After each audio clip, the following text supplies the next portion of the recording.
Hello, this week on 5 Brilliant Things, we have the brilliant stand-up comedian Mike Rice. I have had up to my elbow inside a cow. Right, that's that cleared up. Yes. What's your next brilliant thing? I was like, I actually don't really want to be here now. So I might as well just do whatever the I want to do and just treat life like a video game. So you were dressing up like Lara Croft for a while. If I'm taking a quiet moment and I will play like a highlight reel of the goals and passes I've done. And of course. Eyes closed like this and go, yeah, completely. Jesus. Finally, that is some observational comedy I can relate to. I have a hypnotherapist and he kind of irons out the wrinkles in my mind. To get crude for a second, the first time you did the hypnotherapy, yes, when you sort of came to, did you check your trousers to see if they were on the right way? Russell, you're thinking I'm getting something fucked in my sleep. I'm not.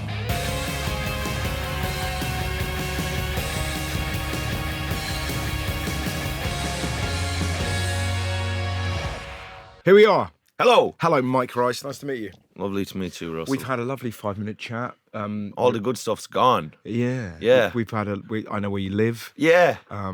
I know your thoughts on Leonardo DiCaprio. Yes. And I know who lives on your top floor. You do know Irish musician Lisa Canny. Lisa. I don't know her surname. You've just given me that. I've just given you Lisa. She rules. Spider gotta fly. Yeah, she rules the house with an iron fist. Really? She is the boss, yes, From of the my house. top? From the top. Which is interesting. So she's kind of, it's very rare that the striker is the captain. That's right. But she is. She's your Maradona. She is. I've said that a few times. Yeah, she's our Maradona. Yeah, so I'm living in that house, ruled by a matriarch, Lisa, and we're talking about DiCaprio because his looks kind of like a house of cards just collapsed. Yeah. It's funny, isn't it? But that's good because I was looking at this movie which you haven't seen, One Battle After Another, and sure, Sean Penn has smoked 40 fags a day for 40 years, and it actually looks great because he looks like an old leather handbag. And then when you're watching it in the movie, you're like, yes, this is what an old fucked person would look like. And it's the wrinkles pop off the screen and it's class. Mel Gibson also, his behaviour aside, looks incredible now because his head looks fucked. It's that, I believe the phrase is you could fit a deck of cards in their face. You could. You could easily. That's right. Sean Penn, it's like he's up there with Chappelle in terms of like smoking. It is insane. Oh, so yeah. In the Charlie Sheen documentary, I don't know if you've seen that. I haven't seen it yet. Sean Penn appears in it and is just in his front room, just smoking. Yeah. Like lighting fags with the old fag. Yeah. Like, that's when you know you're a smoker. Well, you seldom see that. When you see that, and whenever you see somebody light a cigarette with a cigarette they've just finished, there's many stories. There's many stories because this is someone who has zero grasp on their own health, impulse control, and it's a devil may care attitude of just like kind of giving the Grim Reaper the middle finger, just like, yeah, I will die really a lot younger and I don't care. Yes. I actually don't care for this earth that much. I kind of get the impression that when Sean Penn does die, he'll light a match on the Grim Reaper's thigh. You know what I mean? It'll just go fucking have that light up and just keep on going. But can you smoke in heaven? Yeah, of course you can. It's fine. It's heaven. Yeah. You can smoke just outside heaven. Yeah. Right. Or like you have to do small talk with Peter at the gate. And it's just God. It's fucking. It's so funny, but they all, heaven's changed now, and they're all kind of outside, for fuck's sake. Peter's out there and he's like, you won't believe who tried. Savile tried to get in. He tried to get in. And you're just having the fact, you're like, no fucking way. He did. Cheeky bastard. Yeah. Oh, it's funny. What is your first brilliant thing? Growing up on a farm. Okay. Yes. Lovely. Yes. So I see that, but I feel slightly racist for seeing it. And you are slightly racist for saying it. Sure. And it's coming off you. And I mean that in a good smell way. of cow shit? No. You have and again, this might be racism, but you look outdoorsy. You look like you've woken up in a river or two. That makes it sound like my face looks weathered by the elements. But no, it kind of, I don't know, you have that aura about you. You look like you've been in the woods and you've told stories. You've burnt sausages on sticks. You think I've told stories to like squirrels and birds? No. You think I see you playing with your mates. Just say leprechaun. Just say it. I seem like I live at the end of a rainbow. You do. You look like You look like a leprechaun. I've said it. But yes, so growing up in a farm. Yes. Well, so I think it's a brilliant thing insofar as I grew up in a farm with the expectation of taking over a farm. really? So I was one of four brothers. So it was one of us had to do it. So my father's whole kind Are you of eldest, youngest? Where are you? I'm second oldest, Okay. but we were only a year apart, so we were kind of seen as one person really, Patrick and Michael, and we were kind of being, I don't want to say groomed because that implies something else, but that word's changed, isn't it? they do, yeah. Exactly. But we were being anyway shaped to take over the farm. He needed an heir. It's very kind of monarchical in that way. It's like an heir is needed. That's the reason I've had children, and then he doesn't want, because like having a daughter, it's kind of very, in that way it's quite Chinese. If a daughter is a disaster, you know what I mean? Yeah. Like I don't think they got rid of any daughters or anything. I think it was all boys, but he says, like, he often talks about our neighbor down the road, Teddy Ryan, who had 4 daughters, and my father would talk about this like a very cautionary tale. Oh wow. Yes, he's very sad. Just looking into the fire. Looking into the fire and just being like, absolute nightmare, you know. He would say stuff like that. So anyway, basically, so we're kind of like, as my father would say, you know, growing up, this is not a holiday camp, you know. So like, even if you were like watching TV like in the morning or something, he come in, because you kind of hear him before you'd see him, and he's moaning, and I was like, what are you doing? It's the middle of the day. It wouldn't be, it'd be like 9 in the morning, but he's been up since 6, so everything's the middle of the day to him. So it kind of gave me this fear of being idle or doing nothing. I, like, to this day, I could not watch TV in the middle of the day. Oh yeah, completely. I mean, I didn't grow up on a farm, but I know that feeling of like, I've hidden underneath the crooks of windows because we've seen our dad come in. And it's like, we're about to be digging a hole. Yeah. Like, but for the sake of it, dig a hole. What? Why? Yeah. And then fill it back in again. Fill it back in. Like, it's just genuinely, prison I've done work. that. I've done that. Just you can't be idle. It's just that. And now, as a consequence, the danger of putting on loose women. Yeah. You just feel like your dad's hand is going to sort of come back from the 90s and slap you. Yeah, I mean, that doesn't leave you, that fear, that looking over your shoulder. What's happened to you? Yes, yeah. But I think what you're describing there, the dig a hole thing, that's apparently like very torturous to the human mind, is like, and they do it in prisons and stuff, is when you're forced to do work that you're all made aware is completely inconsequential and is pointless. So they'll do that in some prisons of hard labor, where basically that's exactly, you dig a hole and then you just fill it in, and that's apparently like drives people fucking insane. Of course. Because even if it's prison work, but you see, right, we're making toothbrushes on some assembly line, it's right, well, it's for a thing. But if you're just doing it to make me do it, that drives people cracked. But what was your favourite thing about growing up on a farm? Well, I think now is the thing. I think it's brilliant in hindsight. Because now nothing seems like work.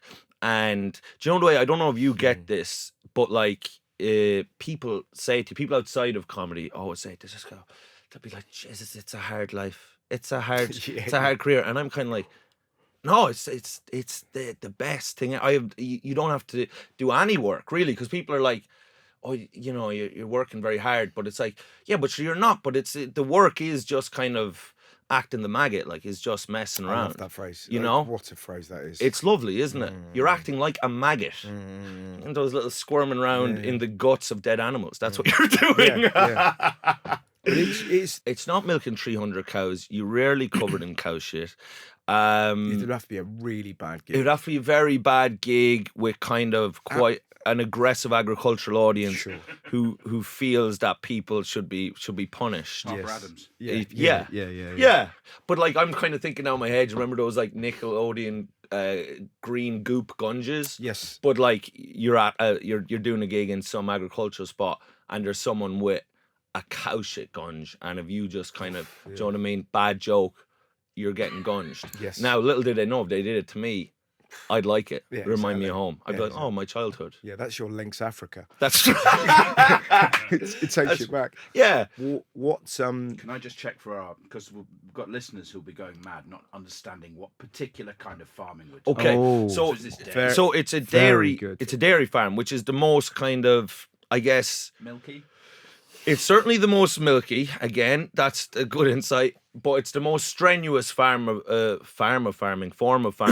So because you have to milk every morning and every evening forever, right? Yeah. So I mean, it's just for eternity. And now the thing, for example, Of course you do. Yeah. yeah, but so there's no days off. It's just this eternal slog. You have to be up at 6:30 every morning. You're going to be out in the yard probably till 7:30 at night. And while you're milking, because you're putting them on there will be a cow taking a shit on your head. You've got to learn to just fucking meet that head on. Wow. And accept it. Yes. It's a full Niall Quinn. Full Niall Quinn. Yeah. Yes. Niall Quinn kind of nodding it on for Robbie Keane 2002 World Cup. Yeah. So it's this kind of very intensive kind of lifestyle, but it is the most profitable form of farming now is dairy. So what would you do for what would your dad have done for a break? He kind of, I suppose, criticised my mother would have been one of his big hobbies. Sure. Yes. But I mean, that's not a jet to holiday, is it? No, so but I meant would he ever have time off? No, so my father, for one thing, to explain it to you, so he milked cows every morning, every evening. The one thing he really hated in life was milking cows. Oh my God. He hated it, yeah. So he was kind of this kind of just a portable vessel of misery at all times. But then you have to understand he loves being miserable. So it's if you asked him, how are you? Even now, he'd be like, sure, we're one day closer to the grave. He got, this is a big thing in life. He likes cars and machinery and stuff like that. So he bought a Merc. This is in his 70s. And then ran over a cow. Imagine that. He gets a really flash car and he just loves. You ruined my life. Yeah. But he bought this Merc. And this was kind of his pride and joy, his big kind of reward for his life of servitude and, toil on the land. So he buys this fucking... Merc, and it's a 2025 Merc. And what's big about this is you can drive it around to things, and it's a big fuck off to the neighbours and look how well we're doing kind of thing. And then I rang him the other day, and I was chatting to him. I was like, well, how's the Merc going? Sure, it's more of a burden than anything else. I don't know why I thought it would bring me any joy. He said, sure, the only car I need now is a hearse. Oh God. Yes, to take away his body. But see, he'd love this now. He loves this maudlin kind of Angela's Ashes, kind of poor mouthing, we call it in Ireland. Yeah. What's that? It's just basically you're just constantly talking about how terrible things are, and you just act as if you're a lot worse off than you are. Constantly kind of act like you're dying of a terminal disease. If anyone asks you how things are terrible, he would say when we were growing up, anyone we'd meet, that we were on the doors of the poorhouse. Now, the poorhouse was an organisation that no longer existed, right? It was a place where you would go in kind of famine times and just post-famine times. If you were fucked, you go to the poorhouse and you just eat nothing but porridge and stuff. But these organisations have long since been closed. We've had a Celtic tiger and economic boom now and things are going well. But he's still... convinced that we're one step away from being put into this kind of strange porridge-filled house where we lose all our land. So he's just constantly... I mean, one time he was in a takeaway, so a chippy, you call it here, and he was talking to someone in the queue, and he was just so we're on the door of the poo house that he went to pay, and they just said, no, you... just have the food. Wow. Then he gets in you his need Mercedes. it. Yeah, and then he goes out and gets in his fucking Merc and drives off with battered sausage, smiling from ear to ear. And they're like, we just had to get him out as quick as possible. We thought he was going to put his head in the fryer. That's so interesting. So who took the farm over? My little brother. The little fella. Yeah, my little brother. So you all got out. We and got then out. You left him. Absolutely gone. Weasels. We were weasels. We were rats. We were rats fleeing a ship. We were. Just one day he just gets up, everyone's gone. Yeah, we're gone. And my father's just at the foot of his bed. It's not a holiday camp. It's so interesting that. So did you feel So you say you love it, but were you? I love it now because of. But did you ever want to take the farm over, or was it a burden? Yes, it was. There was until my brother. So when I was 17 and my little brother was 15, that's when he kind of stepped up and staked his claim and was like, "Right, I'm going to do it. I'm going to take over the farm." And then that must have been such relief. And then unbelievable relief because, in all joking aside, there was the thing of like one of you's taking it. Of course, like one of you has to take it. This is. Legacy. Like my father thinks of it, yes, in legacy. In his eyes, the most important thing in the world is land, and it's kind of like a built-in hangover from like colonialism and other things, but just this obsession with this is our land and this is the Rices and this will be here for 1,000 years and blah blah blah. But there's a real nobility in that, and it's very rare, isn't it, that you kind of have that. You have a job that is also. Like a portal to the past and the future. Completely, and it's a status thing, you know, like in his eyes, of course, we're the Rices of Greenridge. That's the name of our sounds farm. Very Game of Thrones, doesn't it? It sounds very the Rices of Greenridge. Yes, nice. And he would have loved to behead our neighbours. You know what I mean? He'd have loved to do that, or to like storm, you know, the neighbours up the road and just take their cattle like that. If he could have done that, he would have done. A rustler. That. Yes, like I remember when he came over to London visiting, we brought him to the Imperial War Museum. Nice day out. Yeah, because that's all he wants to do, and he just started like, we went in there and he started rubbing a tank like that, just kind of like it was a horse. I mean, that's a red flag, isn't it? Yeah. Do you know what I mean? If you're just gently massaging a tank, he was gently massaging a tank. He's probably on CCTV somewhere. I would have thought of like, oh, look at that. We got another tank rubber. But just flank him. Just in case. But he would have loved nothing more than to just go straight down the road to our neighbours, like the Ryans or something, just in the tank. We need you to leave now, Teddy. You've got 24 hours. Like, he'd love that. What is your next brilliant thing? My next brilliant thing, hypnotherapy. Okay. Yeah. Which, you know, sort of, as a juxtaposition goes, that is a long way away. Yes. From a farm in Ireland. No, I have a hypnotherapist called Moki, a Sri Lankan man in East London. What's the backstory? Okay, right. Yes. Where did you meet? Well, I got recommended him from another person, but now when I think of who recommended it, was the blind leading the blind. It was another kind of comedian. So I go over to his shed there now, and we go barefoot, and he kind of irons out the wrinkles in my mind. Okay, you know? wow. Yeah. No, I don't know. No, but no, he's a lovely little man, and you know, he has that, you know, Eastern kind of wisdom. Although he is London, like he was born and raised in London, but of Sri Lankan parents. Right. And you know, he's a former Buddhist. You know what I mean? So he has a connection to the. You know, what's the eternal. What are you getting, and what are you after from those sessions? Sure. Well, I'd have very bad anxiety. I've always had it. In what way are you anxious? Just kind of spiraling thoughts, whereby like catastrophizing sort of thing. There'd be catastrophizing and just kind of basically the physical symptoms of anxiety, which is just like tightened chest. Fucking, you know, your amygdala's going mad, the fight or flight, just everything can seem overwhelming and dreadful and kind of life defining and everything in life kind of just takes on this kind of negative tilt where everything's kind of bad and woeful and stuff. But I do a lot of things to try counteract that. So you know what I mean? I try to exercise regularly, I meditate. You know. So it's a proper, you know, it's a battle. Yes, yes, constant battle. I'm on a low level of antidepressant that helps with it. But I'd love to be off that. And that's why I'm kind of like, I want Moki to kind of, you know, just go in there and fix things in my subconscious. So that's why I have him. So he'll kind of go into my brain there. Well, we chat for we could chat for 3 hours. There's no limit on the sessions. Oh, okay. So are you paying him by the hour or? No, I just pay him 120 quid, and then it's just however long it takes. Oh, okay. That's quite cool. It is quite cool. But sometimes we'll just be chatting about, you know, like, just like, do we think democracy's working? Okay. Smokey. You know what I mean? Yeah, yeah. What do you think about that? And To get crude for a second, the first time you did the hypnotherapy, yes. when you sort of came to, did you check your trousers to see if they were on the right way?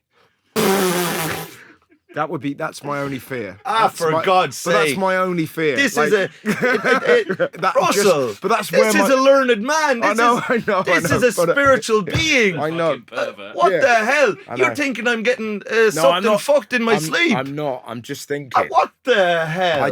That's where my brain would go to. I would that's the thing, isn't it? Of going, oh God, I'm not here, not Right, now, not yeah. this, not like this. But not see, now like you're this. making me think, and now I'm thinking. I mean, he's very careful when he puts the trousers back on. Yeah. right? No, anyways, forget that. What's been your biggest breakthrough in these sessions? Well, so he gets me to go into kind of you go into a little room in your mind, Okay. and then you design the room with like kind of figures that you're like that are important to you. So like I might have like Roy Keane and. That are kind of going to protect you as well. So I'd have my mother and Roy Keane, and then I might have like Jay-Z and stuff like that. So they're in your room, and then you're in this kind of safe little place, and then your child self is there as well. Okay. And your child self is like kind of like, so I've had like these images of like my child self being like, he's afraid and it goes back to maybe being young and whatever, feeling inadequate, and then. You start throwing I started throwing my child self in the air one time, and my child self was like, happy and kind of revitalized. What does that feel like? Felt amazing. And so when you throw your child self in the air, yes, but I catch him. I don't just fuck him. No, it's not the other side of the room. Do you know what I mean? But what are you physically feeling at that moment, and when you're beyond it? Well, I'm interested in so I'm thinking at that minute I'm feeling quite it's an elation. Yes. Because I am in that sense I'm both myself and do you really feel that? Yeah. Wow. Yeah, incredible. That must be extraordinary. It is extraordinary. And it's kind of a feeling of, because when you break down a lot of like, particularly when you go into it, the anxieties that you're feeling, and you really think of that feeling of fear, and you think, who is feeling that? And you go into it, and it's a little child within yourself. It's interesting, isn't it? But if you're given the sort of tools to dismantle and then put yourself back together again, it must be incredible. Yeah. Now I don't know. I'm certainly not. Certainly not fixed. My mind is like a bag of spiders half the time still, but I'm better. Yes. Okay. Than I was. Can I ask a question? Yeah. Yes. Are you worried about fixing yourself in terms of being a comedian? Well, this is exactly what I was going to ask. Well done, Dan. Because that is the sort of dichotomy, isn't it? That, as you've said, you refer to your brain as spiders, scrambled eggs. Yes. And various other things. Think of a scrambled eggs that's filled with spiders. Yeah.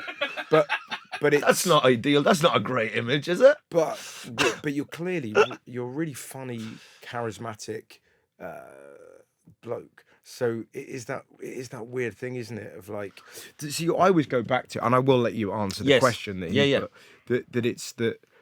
I think they do that with transcendental meditation, that you kind of go, well, maybe you've achieved all these things in spite of yourself. Yes. Rather than because I'm like this. Because there is always this thing of like, well, I'm anxious and that's why I work hard. And if my brain goes, you're going to be shit, so you work hard, ergo, you do a good gig. But what if you would have been good without all that kind of like monster in your brain just kind of going, you shit, and then you do the gig, you weren't, hooray.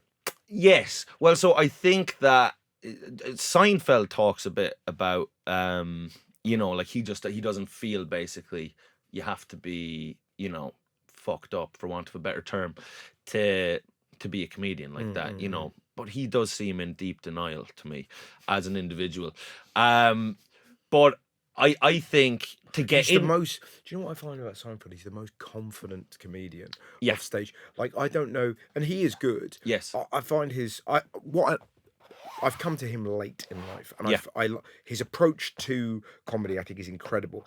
I think his topic choice is so boring, and so dull.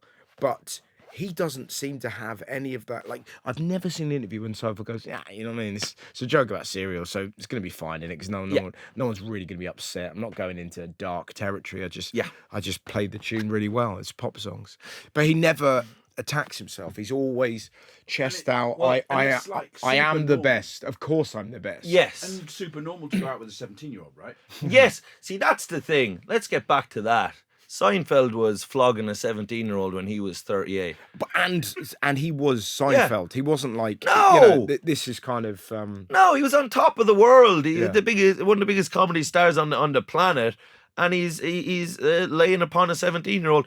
Why is that not being thrown in his face more? I'd throw it in his face if I saw him. It's the first thing I'd say. I'd be such a quisling. I'd be like, Jerry, I'm such a fan. I panic sometimes when you know what I mean? I'm trying to be getting better with that. Yeah. Like, for example, like you're one of the more famous people I've met, and I'm just like, you know what? Don't be a quisling. So but we're comedians. That's right. The great thing about comics is that irrespective of kind of status or whatever, we've all, like, I have died so hard, you've died so hard, we've been on the same field. That's right. We know it. I could talk to you, having never met you, more intimately 50 minutes before a gig than people I've known and loved my entire life. Yeah, but I remember on the topic of weaselry, I met the first time I met Kevin Bridges. Now this I was only a few years in. And, it was nowhere yet. And I just met him at this festival in Kilkenny, the Cats Laugh. I don't know. Yeah, I've done it. Yeah. You've done it. So that's where I'm from. Oh, wow. So, yeah. But so I was in this backstage kind of comedians area, but I shouldn't have even been there. I shouldn't have been allowed in. And at this point, I grew up on Irish TV. We didn't even have the Apollo. I haven't seen any of Kevin Bridges stand up. I just know that he's great. You know what I mean? And he's a big deal. So anyway, my friend comes up to me and he's like, Kevin, this is the lad, he's trying to do comedy. It's that comedy. And then, like, I was just there with Kevin, and then Kevin's just sound. He's like, all right, whatever. And I was just like, you're the reason that I started comedy. I'd never even seen him do it. I just panicked. I just shit to bed. And he just immediately, because he's just like, right, and just kind of turned off. I was like, oh, God. Oh, no. Do you know what I mean? Just the panic of it. Just a panic. And it was lies. It was just a lie. It was a big fat Have you met lie. him subsequently? No, I've not, but he has messaged me. The thing I think with Kevin is that, like, so when he gigs all over the world, and he's absolutely fantastic, for whatever reason, I don't think there's a big act more heckled than Kevin Bridges by people that love him. Yes. The Scottish people, like, they love him, but they're always like, let's give him a hard time. It's so weird. Now, I wonder, is that to do with, there's a real thing in Ireland a bit as well of just like, well, don't let him get ahead of himself now. Yeah. Do you know what I mean? He's ahead of himself. And you love him, so let's all relax. Yeah. And have a great night. Just they're afraid if you don't do that you'll think you're great. You know what I mean? Yeah. And they don't. That's not good. And I guess that's what you call tall poppy syndrome here to a degree. But like in Ireland anyway, growing up, like it's just like, oh, that person loves themselves. That couldn't be a bigger insult. Like in fact, it behooves you. I knew I'd be able to say behooves at some point. It behooves you to just be like my father and just be like, things are awful. I'm shite. You know what I mean? That's why, like, McGregor, in his pomp, obviously things have gone quite rancid with him, allegedly, but it was so kind of invigorating to Irish people because of how un-Irish it was. You know what I mean? This thing of just, I am the greatest. Do you know, 50 grand, Dana, give it to me. And it's just like, I am the number one fighter in the world. Like that, energy was like kind of allowed Irish people, we can say we're good. It's very interesting, yeah. But a pal of mine was saying a similar thing about, he's Swedish, my mate. And yes. He's Pakistani Swedish. And he was saying that Zlatan Ibrahimovic changed because they have a thing in Scandinavia called the law of junta, which is basically don't get above yourself. It's a similar thing. And then Zlatan comes along, starts talking about himself in the third person. Yeah. And suddenly, my friend is One basically... suspects he may have got an inch ahead of himself. Well, exactly. And my friend genuinely believes that he has ruined Swedish culture because all the kids coming up are full of themselves and they don't adhere to this great thing, which is, come on, we're part of a bigger thing. That's very interesting because the thing is, when you look at these guys and they are inspirational, I don't know if you saw the movie Marty Supreme, I haven't seen it yet. but that's kind of a similar character who's like, basically, I'm the greatest, I'm the best, and my dream comes before anything else in my life, and almost my moral duty is actually to my abilities and my greatness above my duties to friends or family or anyone else. Like that I'm almost like obligated to do whatever I can at whatever cost there is to better myself in terms of my goal, which is very exhilarating to watch. And it's kind of like, you know, Kanye West-esque. It's like McGregor-esque, this thing. But if everyone was to live that way in society, it would be an absolute living hell. It would be a living hell. Yeah. It would be just unbearable. And even when you meet people who are like that, who are just like, yeah, I'm fucking great, you just can't help but want them to be, you know, paralyzed at some point. Yes. You know what I mean? Or just kind of get a very kind of disfiguring accident, for maybe like a hawk to claw out one of their eyes. A hawk. Yes, a quite nasty, vengeful hawk that I have trained personally on my farm to claw out your eyes. Yeah. Like Kirk Douglas in Viking, I believe. Yes, exactly like Kirk Douglas in Viking. I was just going to use that reference myself. One of my favourite things they have. Have you seen this? They have hawks in hotels in Dubai. Have you seen this? No. Because they basically, like, small birds try and eat from the buffets, so they have these hawks just to kind of swoop down and eat or kill these little birds, so the little birds don't go near. So they've created their own kind of Darwinian ecosystem within the buffet. That's fucking sick. And because also porn is illegal in Dubai. And porn is. So I had this gag about, like, they have a hawk that rips your cock off. And so I like that. So it's a pleasure to always see a hawk reference. This is great. I must be. What is your grappled next? I've got to get into one thing on behalf of the listeners. Yes. And as a man who's lived close to cows, how far inside a cow have you been? I have had up to my elbow inside a cow. Right, that's that cleared up. Yes. What's your next brilliant thing? Okay, being Irish in the UK now. Okay. Yes. What do you love about that? Sure, it's great because we've kind of, you know, gotten past the kind of all Irish people are thick kind of thing. Oh, no. Yeah. Would you say that? I don't know. That we've gotten past it.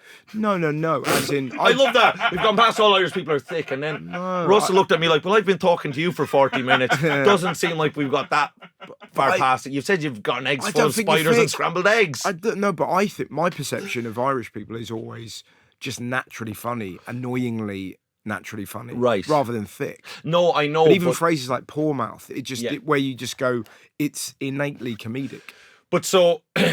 Yes, but there wasn't, and this is like in the recent film Saipan, which focuses on Roy Keane leaving the 2002 World Cup. Yeah. But that's his point about being Irish in the UK. Everyone just thinks, oh, you're Irish, you're a laugh, you're here to take part. Oh, they're funny, they're good crack. Yeah. But it's just this thing of like that we're just kind of harmless clowns. Well, that is your burden. The great burden of the Irish, genuinely. So if I'm English, and I am, and I travel around, I know that people hate me.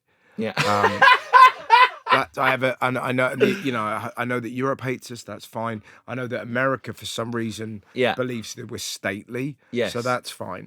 But the Irish, wherever you go, it's like, here come the crack people. Yeah. So you're under pressure to be able to play a fiddle. Yeah. And dance and be funny and be the life and soul of the party. And it must be, like, I talk about this whenever I'm in Ireland, it must be fucking difficult because you can't, if you go to a party and you don't want to take part, everyone's like, the fuck is up with Mike?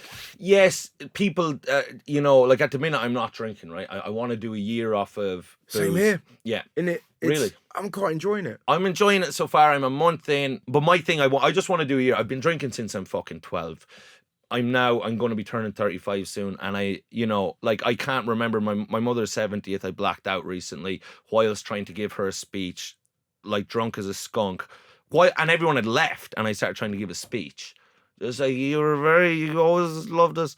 And like I was doing this, and then I just, when you just, and now I'm in my bed. I'm like, fucking head like a concrete block, more whiskey than man. Get up, come back, come out the bathroom, come back in, and just walk in a pile of my own sick. Oh. And I'm just like, good Lord above. And then my trousers were on the ground, and I turned them inside out, like, taking them off. And I just got sick in a perfect line the whole way, the inside of the leg of my pants. And then I had to get a flight, like I was flying back. So, and I was good. I was like, I'm nearly 30. This can't go on. Do you know what I mean? No, I do. Wait, I mean, I've never been that bad, but I think Never. Nah, Oh, I've sort of got, God. but it's That's not even tipping the iceberg for me. That's just the one like this month. But I have a weird thing with that because I've been famous really since I was 25. Yes. So I kind of had this inbuilt thing of like, I learned to taper off pretty quickly You'd have to. because otherwise something, if I kind of made a mistake, somebody could take a photo, and so I had this kind But of. you could wake up, your trousers are on the wrong way. Sure. And next thing you're like, Moki? Yeah. What the hell? Yeah. But I'm better. But you mentally you're better, but Yeah, exactly. below the belt you feel Exactly. quite I don't need invaded. to win my dad's approval anymore. I just want to see. I just want to have basically the evidence. Drink for a year or not drink for a year. Like I said, I've been drinking since I'm 12, legend. And I want to just have that year and be like, okay, was it better? Like, as someone who's like always, I'm prattling on about how I suffer from anxiety and, I can get quite low or depressed at times. And then I'm like, yeah, but you have been consuming a depressant for 23 years in a row regularly, something that causes anxiety scientifically, that causes depression scientifically. Yeah. And you've just, and you've not done anything about it. So it's like, well, how about you see what your life is like without it. And then at the end of it, I'm like, do you know what? I would rather be depressed and anxious than. Yeah. But you have to give your body the chance. Yes. To see if it can. Have you noticed any differences? Well, so I'm only offered a month now, and I've done a month. 2 months is the longest I've done. Yeah. Before in the past. And it is starting to get to a point. My thing is that there's a point in my life. There's an Irish philosopher called John Moriarty. Actually, Tommy Tiernan, there's a great thing of him. It's amazing. I've seen it. It's unreal. And So, it's like there isn't that when he describes the dolphin in the sea. yes. Yeah. There isn't a bone in my body that can connect like that. Yeah. Amazing. He talks about sitting beside waterfalls for 11 hours straight, rewiring my brain and connecting to the earth. It's sick. But he was saying like that he has to fight this urge that every once in a while, because like routine kind of deadens the human spirit a little bit, like I know for myself, and I don't know if it's an ADHD thing or what. I don't even know if I have that. I'm just so fucking mired in modern culture that I've been convinced I have it. I don't have a diagnosis. I can't fill out the form. But I need, I need kind of new things happening, like outside stimulus for me to, I don't know, be in any way content. And then there is this thing that comes into me. He says every once in a while you need to walk backwards across China. Yeah. And what he means by that is just do something mad. And all the time my walking backwards across China would be, probably drink or drugs or doing something, completely reckless. And it's like, for me, I think I just need to find a way to do that, be reckless and wild without alcohol. So I don't know, maybe I don't start stealing or something. Do you know what I mean? But it'll make you. But just something Totally. But it'll make you an interesting comic as well, because you have like, you're already interesting, but then it just gives you a different string to your bow, doesn't Right. it? So presumably if you're doing Edinburgh touring again this year, I don't know if you are. I am. But you can then, this will be this kind of side project alongside the comedy. Yes. And you're going to be sleeping more, you'll be more alert, writing stuff. Yes. And my thing is as well, this is the thing, at my age, like I've done the booze and I've had a great time and it's been great, as well as plenty of darkness that's come with it and probably shame. But this is the thing that's new. Like not drinking is actually a more exciting prospect, because I've never done that as an adult. I've actually never lived. So that's actually something that's the unknown. You're 12 again. Huh? You're 12 I'm again. 12 years old again. Yeah. That's right. I'm 12 years old. I'm wanking in the hay barn again. Don't think about that too much. But but the Irish in the UK thing.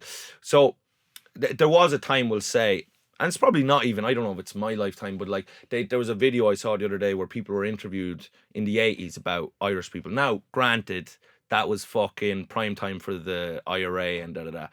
But like just people on the street, and it was quite, people were just like saying they think and I'm sure people are cherry picking out of this thing to edit it to not look great, but people saying Irish people are thick and simple and, you know what I mean, dangerous and da-da-da-da. Now, maybe in the political climate of the time, Thatcher's Britain. I mean, Thatcher said herself that you can't trust the Irish, which is just a mad kind of statement, as in we're just shape-shifty, untrustworthy little people. But I just think right now it's a great thing to be Irish. Over here, I feel most of the time I get undeserved love for it, almost. You know what I mean? And appreciation. Yeah. And it's like Kneecap at Glastonbury was fucking hilarious because suddenly there's a lot of people, I love Kneecap. And you go, name me 3 of their songs. like that. And some lyrics. No. I love Kneecap. Yeah, I bloody love them. Yeah, it was a real I love moment for Elbow them. Joint. Yeah. They're one of the greatest bands. So but it's because why not write that? Yeah. So, but there's Kneecap Fontaines. There's kind of Paul Mescal. There's just kind of a little kind of CMAT. There's a little kind of Irish groundswell artistically at the minute. And it's just great. I just think people here for the absolute vast majority. It's interesting because it's definitely happening in other areas, but it's been in comedy for a long time. Right. You know, like some of the greats, all the way back to Dave Allen. Yes. That you think, I'm going to blank on names here, but, Ed Byrne. Yeah. Dara, Tommy, Dylan Moran, proper, like Dylan Moran Monster. Yes. It's one of the greats. Great specials ever. One of the greats. Yeah, I mean, I'm doing Vicar Street for the very first time. Wow. Yeah, this Which year. Which for the listeners is just the best. I mean, it's kind of surreal. You know what I mean? Yeah. Coming from where I come from, it all just seems like a strange fever dream because it was such an odd decision where I'm from to do. I didn't know one other person who was even a musician, an actor, anything to do with show business. Yeah. My mother's a nurse, my father's a farmer. It was just a completely bizarre thing, and then it just feels like life's. How did you get into it? Well, I had done commerce degree, like I kind of accounting and marketing and stuff like that, and then worked at that for a year.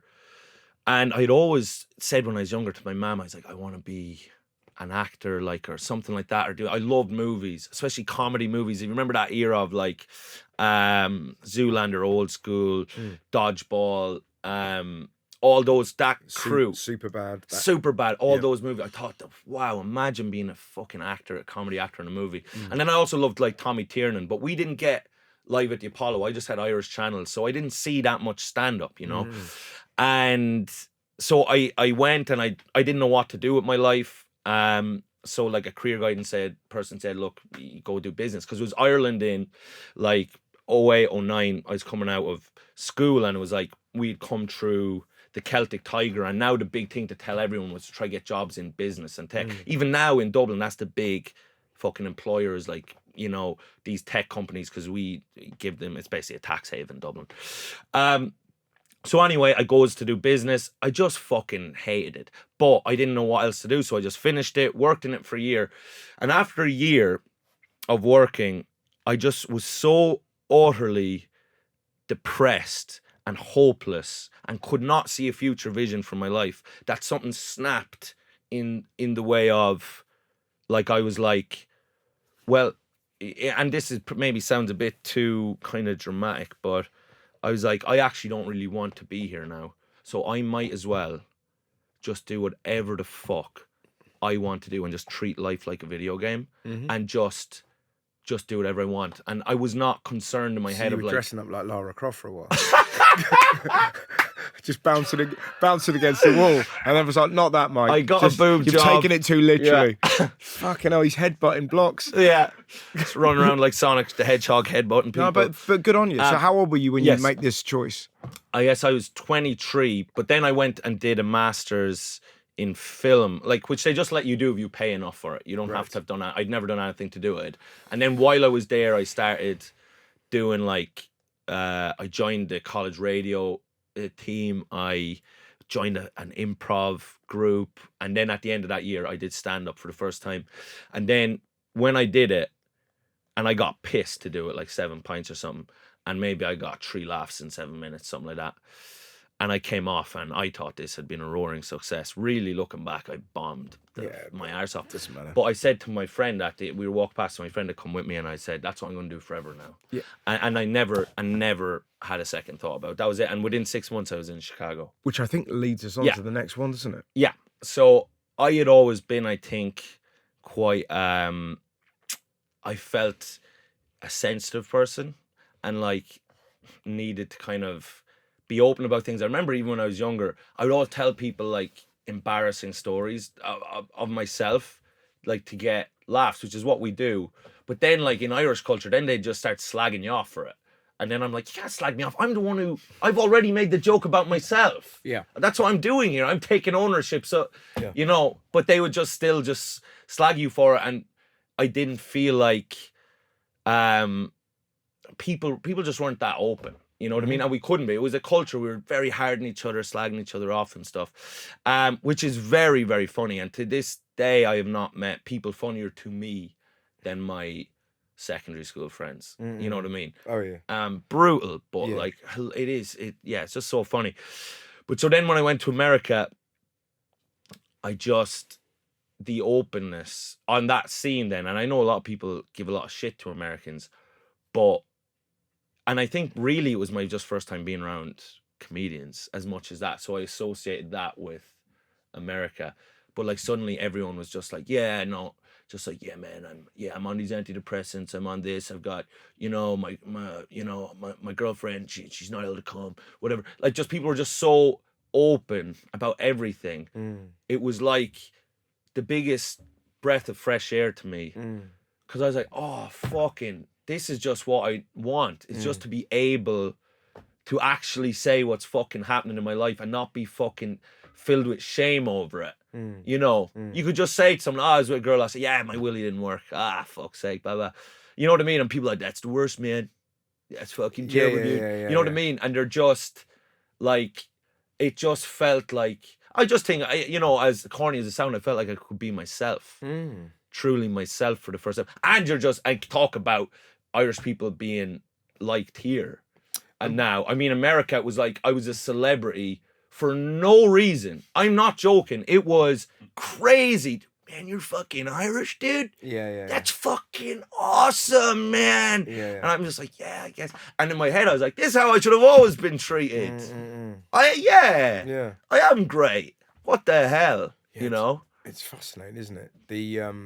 But you get it too when you're over there. I know you, because British people get it too. Yeah, it's the only place, but it's they. It is. But they think we're refined. Yeah. It's hilarious. But That's right. It's sort of this. It's just Bridgerton, and yeah, it's Prince Harry. It's that thing of like, my God, you're so debonair, and right. you're like, we're just weasels. Like, yeah. But if you go to Europe, they have the English. They're here. Close the bar. But whereas, God, I find, but gigs in America are incredible because they have no shame, Americans, in admitting that they love you. The sincerity, particularly for us raised in a kind of a cynical environment, and just kind of an environment of, in Ireland, which is, how would you cop on, will you? Yeah. How would you cop on? Would you ever cop on to But yourself? that must have been so refreshing. Yes, it was. It was when I went over there and was like, okay, because it was too far the other way, I think. Yes. In my upbringing, of where you couldn't be sincere at all. Yes. Or you get your head taken off, but like this is an example like of it. What's funny is like when people. So I was back in Kilkenny this year doing the Cat's Laugh for the first time, and a big moment for me. Of course. I was buzzing. I felt I should have been on it years ago, so there was also an element of spite. But I was chewing on a wasp. I was like, "I'll fucking show you guys." But I was waiting to go on, and I had a little hurling stick in my hand as well. Okay. Because I was like, I'm going to bring that on and be like Braveheart and be, a real long-lived Mike. It was extremely ego-filled. But I was feeling like, I'm in the back. I'm feeling, like the man. I was like an Irish woman. She could sense it. She could sense an air of what we would call notions in Ireland, which is you're kind of starting to get ideas about yourself, these notions. She could kind of feel a confidence rising in me. She came over to me and she goes, "Excuse me." I was like, yeah. And this is right before I'm about to go on. She goes, are you Tim Rice? I goes, no, it's Mike Rice. She goes, I don't care who you are. She said, she's like, I don't know who you are.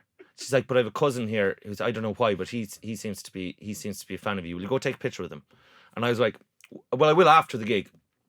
I'll do it after the gig. And she goes, sure, what are you doing now?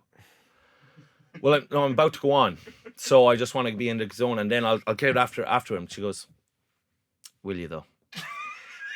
I goes, yeah. Why wouldn't I? Why wouldn't I do it? And she's just like, you're going to try to run away now, aren't you, after the gig? Why wouldn't? No, I'll take a picture with your cousin, with the cousin, and she just. Why have you got a fucking hurling stick? Yeah, and she's just then she's just standing there, and she just goes, right, I suppose you will you? And she goes, forget it. Just walks off. And now I'm about to go on to this big thing, and I'm just furious. Yeah. I'm like, what in the God's name is that? So I just go on, I have to say it straight away, like what's happened. Like, so I'd say the thing and then go, where's the cousin that wants the picture? And then he's like, here, just absolutely filled with shame. And then I go, under no circumstances will you ever be getting a picture. But anyway, just for a laugh. Anyway, of course I did. But then afterwards, anyway, I was out and she walks up to me and she goes, you had a right little skit at me there, didn't you?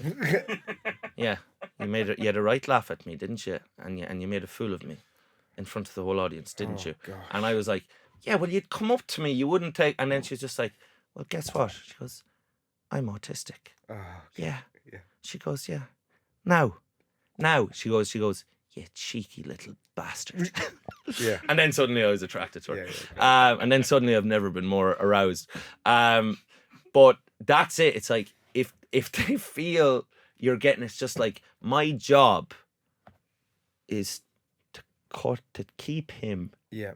down. Yeah. You know what I mean? Yeah. It's funny. Versus, and then you're like, it's, oh my God, this is a homecoming gig for you. Oh my God, look, you've got your hurling stick. That's right. You go on with it. Hey, you want me to buff it up for you? That's Like, right. Yeah. You'd come up, hey man, I'm gonna give you space. This is your homecoming gig. this is your homecoming. I gig, want to brother. be you. Brother. I want to be you for you, man. For you, man. Yeah. This is iconic, brother. You've got your stick. You're a warrior, brother. Yeah. You go up there and you slay the crowd, man. Yeah. Man, I've never been so proud of you. Yeah, it's kind of lovely, isn't it? It is kinda- And it you is. need a little bit of that elixir in you. Yeah. But then you need to come back. And, Yeah. And And also, sometimes you are being a cunt and you do need someone to hold a mirror up to you and be Yes. like, look at that now. You're a big stupid cunt. Yeah. And you go, I know you're right there now. Yeah. I should cop on. right, what's the final brilliant thing? Right. Okay, the last brilliant thing I put on here is, I guess this is in line, there's not great variance in this, and I'm sorry for the self-helpy nature of this episode, but that's again my shame rising up on me. I was like, sure, all you've done is come on here, you've Russell Howard in front of you, and you've just been whinging. Oh, it's been great. You've been whinging for a fucking hour. Not Stephen Bartlett, come on. I've gone full Bartlett on Howard. I fucked it. Yeah. So meditation was my last one. Meditation is a must. Yes. So, would you do a little bit of meditation now? I tried and I've not got there yet. Yeah. I the closest I get to it is to truly being in the zone, Yeah. in that kind of space of sort of lovely nothingness is playing football. So specifically being on the halfway line, cruising past midfielders, seeing a forward peel away and knowing that I'm going to play a De Bruyne-esque pass. I'm not in the future or the past. I am foot, I am ball, I am now. And like genuinely, Yes. it's kind of, I don't think about anything else. Yes. So, But if I try and meditate, I'll just be thinking about goals I've scored in the past. but brother, there's no more beautiful contemplation. Sometimes I genuinely will. I will go back in my mind, like if I'm taking a quiet moment, and I will play like a highlight reel of the goals and passes I've done, and Of course. and that could get me like easily fucking 10 minutes, like just eyes closed like this and go, oh fuck, Yeah. completely. Jesus. Yeah. I just like, Finally, that Oh. is some observational comedy Yeah. I can relate to. like, you know that feeling when you're led in bed and you're just remembering goals you scored when Oh, you were 15 and, brother. and that lob from the halfway line and brother. everyone's, oh my God, Yeah. you're 14, you're in a men's team, Yeah. you did that. You're like, you're goddamn right I did. Yeah, I remember one I stuck in top corner against Callan, a Kilkenny team, and the keeper turned around on it, and he was just like, "Fuck, that was a good goal." And I played that to me. I'll be sitting on the toilet. Yeah. I'll be like, yeah, it was a good fucking goal. That's right. Hey, keeper, you're right. It was a fucking cracker. Oh dear. But actual meditation. No, but well, yeah. So actual meditation, I started doing around that time where I said that kind of moment where I started just being like, right, I'm gonna fucking just treat life like a video game. Part of that was because I'd started doing meditation and I could just basically quiet my mind, like just, and my mind is, like I say, I'm still as mad as a March hare in a lot of ways, but it just allowed me to fucking like just get some semblance of control on my mind, and it was transcendental meditation as well. Did you do the you go around the house and give them the like handkerchiefs and No, all that? Okay. because I found a YouTube video of a dissenter Okay. of a mole, I guess, who came on YouTube and was like, look, transcendental meditation, because I was at the time, it was like David Lynch, this filmmaker, I heard talking about it, and then like Jerry Seinfeld, other people are like, they've done it for 30 years, it's great. So I'm like, right, I need to fucking learn this to get my mind in order. So, but there was a YouTube video of this guy who was just like, right, here it is, I've done it, I paid the 700 quid, this is what it is, it's just this, they're going to tell you it's this, that and the other, it's just this. What about the mantra? Well, so the mantra is like the whole thing, their selling point. I mean, it's a massive billion-dollar industry, or billion. So they have to make it seem like you cannot get the mantra without us. We will come up with the mantra for you. Yeah, I guess you're right. And so they need that to be in all our heads. That we need the thing. But you can the guy just gave me a mantra. It was just like, breathe in and think I am not the body. Breathe out, I am not the mind. I'm not the body. I am not the mind. And that worked. And he was like, that'll do you. They'll tell you need a specific mantra. So how old were you when you did this? 23. And wow. and it genuinely changed. Of course. Changed my life. So yeah. And are you doing it daily? I still do it now, yeah. Great. But I feel like it's less, because I've been doing it so long, I don't see the stark night and day difference. It's just like the same thing. I'm not sure if I'm doing it as well or I'm as motivated as I was then, because then I was like, I'm insane. I bet you that is an incredible thing to do during the Edinburgh Festival. Yeah. Because, that's when you're at your most, certainly for the stage that you're in your career. I remember being there where it's the Olympics every summer. But you have a lot of time where you're not traveling, right? Just having that space of kind of half an hour or half an hours just to go. That must feel amazing. Yeah. Now it's like a fag break for your mind. Yes, it is. It's something that's slowly killing you for your mind. But like in that just that. I used to get so envious of kids at school when they'd have a fag after exams and that. You go, that it looks so. It's the only time I'd ever think, because they look like they were able to go. In a way that we'd be like, ah. Yeah, and the thing is, and I smoked a lot when I was young because I'm fucking cool. Yeah, of course. So I was smoking fags and I was being fucking a top lad. But the smoking, the thing is, I started to get, if I'd smoke alone, it'd start doing the opposite, calming me down. I could not get out of my head that I'm killing myself. Oh right, yeah. And so I get anxious. But when I was with the brothers, I was like, we're unstoppable. Could you milk a cow and smoke at the same time? Brother, 100%. In fact, it's preferable. One hanging out your mouth, bit of that. Oh, yeah. Oh, sucking in the smoke. Do you like milk? Oh, brother, come on. Yeah. Easy, brother. Do you? But love it. So, do you have? What kind of milk do you have? Fucking full fat cow milk. Yeah. And if you do genuinely have anything else, I'm not exaggerating this. You're a worthless coward. Yeah. Yeah, get the full fat cow's milk and stop being a fucking. But have you ever had it from the bucket? And is that good? Brother, I've had it from the tit. Have you? Brother! Of course. I'm a curious man. You think I wasn't out there a bit yeah. fucking hot straight from the tit? Do you actually put the teat in your mouth? Now you're getting dirty about it. And I knew I could see that in your mind. There was a filth. I'm not like biting on the tit, am I? No. I have boundaries. Yeah, of course. But I'm putting my mouth there and I'm squeezing it in. Yeah. You know what I mean? I've just an image of your mum looking out the window going, it's not going to be him, is it? She's just, we have found the spare. Yeah. He's the Prince Harry. Oh, God, I love that. God, you're a really funny bloke. Really good company. Ladies and gentlemen, the wonderful Mike Rice. Aha!